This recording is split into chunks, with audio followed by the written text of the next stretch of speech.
जाहिद खान साहब, मैं पहले आपसे बात कर लूँ, ये बात हो रही है अलहदगी की, प्रेशर की, जिन लोगों के साथ के खिलाफ थी, ताकतें होती हैं सर, आपको भी पता है, आपके खिलाफ भी रही हैं, आप उनसे बरसरे पैकार भी हैं, सब कुछ है, तो ये सिर्फ एक शो कॉज नोटिस और इतना बड़ा फैसला या वाकई कोई प्रेशर खान साहब हुआ? देखिए, मेरे ख्याल में जो न्यू लेक का जो भाई है नुमाइंदगी कर रही है, मेरे ख्याल में उसको यही नहीं है कि इत्तेहाद इस मुल्क में आज से नहीं बनी, कब से भी ये जो मुल्क बना है, मध्य मिल्लत से शुरू होकर आज तक बहुत सारे इत्तेहाद बने हैं, लेकिन कभी ये कहीं भी आप नहीं कह सकते कि कोई किसी को लेटर भेजते या शोकाज भेजते। ये जो इतराजात थे, इतराजात तो इस बात से हल हो सकते थे कि ये अपना लीडरशिप का मीटिंग बुलाते और उसमें ये शिकायत कर लेते और फिर वो मीडिया में देना, मेरे ख्याल में इनके लिए तो कोई मसला नहीं हुआ। ये हमारे लिए हम बहुत तजलील हम अपने पार्टी की समझते हैं, इसलिए और हमने दूसरे राय नहीं दी और हम अलग हो गए। जहाँ तक कि प्रेशर की बात है, हम न किसी के प्रेशर आज तक लिए है, न हमने कभी सियासत किसी प्रेशर के अंदर किए। हमने तो अंग्रेज से लेकर आज तक लड़ते रहे, हमें तो कोई भी ऐसा प्रेशर न नजर आए न करेंगे। आज देखे ना, आज भी पीपल पार्टी, आप वाली बात है कि आज भी पीपल पार्टी उधर बैठे है, लेकिन एमपी अलग नुकसान उसे होगा या नहीं होगा ये तो वक्त बताएगा।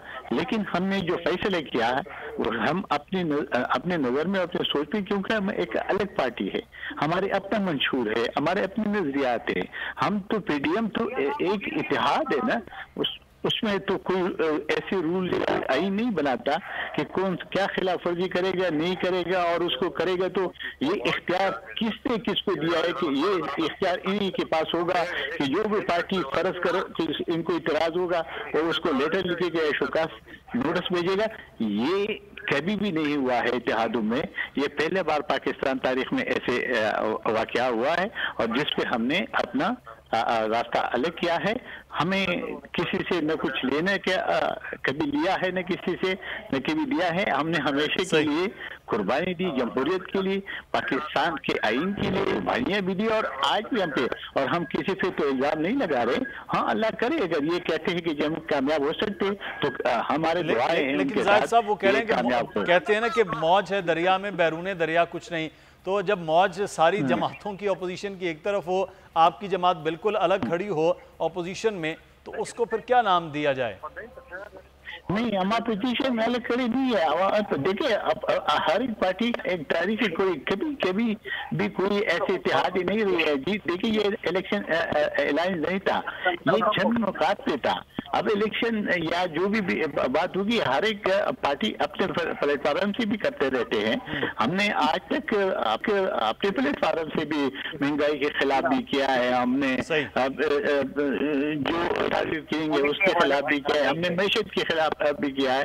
तो ये तो लोग करते रहते हैं, इसमें मेरे ख्याल में कोई नहीं है, कोई किसी का सहारा नहीं बनते, न बनने से कोई मसला हल होते हैं। हाँ, ये एक बात आपने 2018 का इलेक्शन हुआ था और उसमें हमें सब पॉलिटिकल पार्टीज को इतराज थे, उसमें कटे हुए हैं और 26 नुकात थे। उसी नुकात पे आज भी हम दुआ है कि इस नुकात में कामयाबी इनको मिले। सही, लेकिन एक बात जो इम्पोर्टेंट आपने बात की है वो है इस वक्त हुकूमत के मामलात के हवाले से कि आम आदमी का।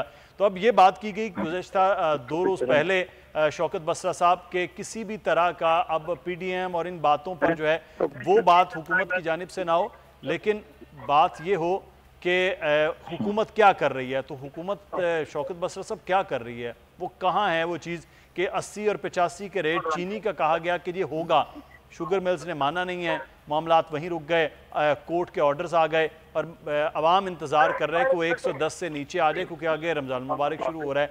तो सिर्फ एक चीज़ है, बाकी कंट्रोल कुछ नहीं हो रहा है। तो हुकूमत की गवर्नेंस कहाँ पर है सर? देखिए, पहली बात तो मैं फिक्र कह के कि पीडीएम का सियासी जनाजा है, ज़रा धूम से निकले। और वैसे भी एएनपी और पीपल्स पार्टी ने जो जनाजा था अब उसको दफना दिया। अब जो लवाकीन है हमारे, ये वहाँ पर है कि उनके साथ ताज़ियत करनी चाहिए, फातिहा खानी करनी चाहिए। तो अब तो ज़ाहिर है ये टेंट एंड फिश हो गए हैं और इनके बार बार कह रहा हूँ इनका अंजाम यही होना था। दूसरी बात देखिए, तहरीक इंसाफ या हमारी हुकूमत के लिए जो असल चैलेंज है अनडाउटेडली कोई फ्रेंड बट नहीं है। ख़ुद प्राइम मिनिस्टर हर वीक इसकी मीटिंग ले रहे हैं, वार फुटिंग पे हम काम कर रहे हैं। वो है असल चैलेंज के आम आदमी को रिलीफ देना, आम आदमी की ज़रूरत ज़िंदगी की चीज़ों को, रेट्स को नीचे लेकर आना। जो आपने चीनी का स्पेसिफिक क्वेश्चन किया, बिल्कुल हमने ये ऑर्डर किया है गवर्नमेंट ने कि ये 85-86 का कि ये बिकनी चाहिए। लेकिन आप बदकिस्मती देखें कि वो लोग जो चीनी के मालकान हैं, आपको पता है कि अलग से कार्रवाई भी चल रही है, जो GIT बनी थी वो फिर अदालतों में पहुंच गए हैं कि जी हमें जो है हुकूमत जो है वो ज़बरदस्ती रेट नीचे लेके आ रही है। तो इंशाल्लाह रेस्ट श्योर कि इस रमज़ानुल मुबारक में हम पूरी कोशिश करेंगे जो आम ज़रूरत ज़िंदगी की चीज़ें हैं। हमें पता है हमारे लिए चैलेंज है, हमें कामयाबी पूरी नहीं मिली जितनी मिलनी चाहिए।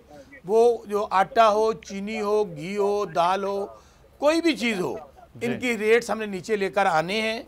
और उसके लिए तमाम टीमें हर इजला के अंदर वो जो हमारी बसर साहब आप कहते हैं ना कि हम ये कर रहे हैं, हम लेके आ रहे हैं सर, ये जो आ रहे हैं ये कॉन्टिन्यूस जो टेंस है ना सर, ये बड़ा चली जा रहा है पिछले 2-2.5 साल से। तो सर अब तो हो जाना चाहिए कि हमने ये कर दिया है, तो वो कर दिया है जो है ना वो नजर नहीं आ रहा है सर। अच्छा हमने कर दिया है 85 रुपये रेट, लेकिन अब फिर मैं कह रहा हूँ, फिर कहेंगे कि जो माफिया है जिसको ये बर्दाश्त नहीं है कि हमारे मुनाफे में से क्यों पैसा लिया जा रहा है, हमने तो कर दिया है 85 रुपये जो बात आपने की है।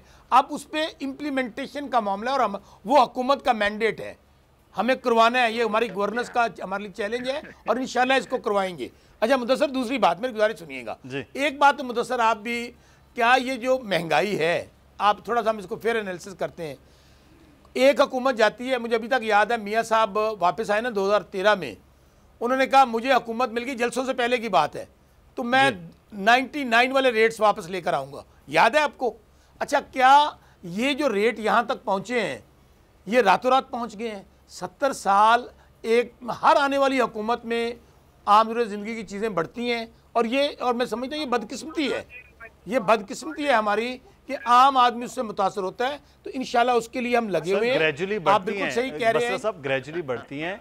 56 से 110 चीनी नहीं जाती है सर, आटे की कीमत 70 तक नहीं जाती है सर, ये ग्रेजुअली बढ़ती हैं। आप बिल्कुल ठीक कह रहे हैं। 2008 में जब पाकिस्तान पीपल्स पार्टी की हुकूमत थी और 2018 में जब आपकी हुकूमत थी, तो हम उन 10 सालों को कंपेयर करेंगे जब डाटा को, तो कदरे मुख्तलिफ चीज़ें नज़र आएंगी। लेकिन 2018 से मैं जब गुफ्तगू कर रहे हैं, जाहिद खान साहब सुन रहे हैं, नाजी साहब हैं, उस वक्त 2021 तक के 2.5-3 साल में जो ग्राफ तेज़ी के साथ ऊपर आया है वो महंगाई का सर इस तरह नहीं होता। 5 साल में आपको भी मालूम है कि ग्राफ कहाँ जाता है, मुदस्सर भाई 2.5 साल में कहाँ पहुँचा है।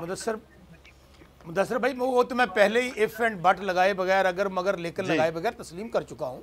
मैं गली मोहल्ले का कारकुन हूँ, मैं कोई थोड़ा सा कौन सा कोई ऊपर से आया हूँ या मेरे पास कोई अरबपति और खरबपति हूँ, मैं गली मोहल्ले में रहता हूँ। और आम आदमी का यही चैलेंज है और हमारे लिए भी यही चैलेंज है कि हमने जो बार बार कह रहे हैं कि ये रेट्स ज़्यादा बड़े हैं, इनको हमने कंट्रोल करना है। अगर हम इसमें नाकाम होते हैं, मैं फिर मेरी बात जरा गौर से सुनिएगा, कल यही बात हमें पब्लिक में फेस करनी पड़ेगी। यही प्राइम मिनिस्टर ने लास्ट मीटिंग में हदायत की है कि तमाम सियासी लोग भी जो हैं वो ब्यूरोक्रेसी के साथ मिलकर इस बात को इंश्योर करें कि जो आपकी मौजूदगी का फायदा उठाते मैं पहले तो शुक्रिया अदा करूंगा जाहिद खान साहब, गौस मोहम्मद न्याजी साहब, उन्होंने हमें वक्त दिया, दोनों सेनेटर साहबान का। सब्सक्राइब करें और बेल दबाएं ताकि कोई खबर रह न जाए।